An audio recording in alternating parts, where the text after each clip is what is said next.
আজ সরস্বতী পুজো। রাস্তায় ছোট ছোট ছেলেমেয়েদের ভিড় দেখে পুরোনো দিনের কথা মনে পড়ে গেল।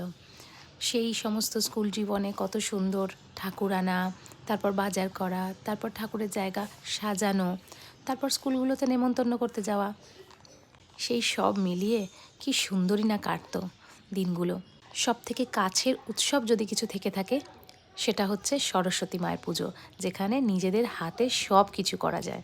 তারপরে আবার ঠিক সময়ে শাড়ি পরে সাজুগুজু করে স্কুলে বন্ধুদের সাথে খেতে আসা, এর তো একটা আলাদাই মজা। কিন্তু কয়েক বছর হলো অঞ্জলিটাই ঠিকমতো সময় দিয়ে উঠতে পারি না।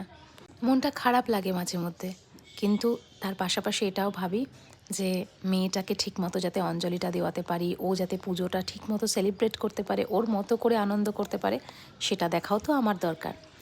তো ওকে এনেছিলাম অঞ্জলি দেওয়াতে। অঞ্জলি দেওয়ানো হয়ে গেলে আমি বললাম, মাম্মাই আমার স্কুলে যাবি?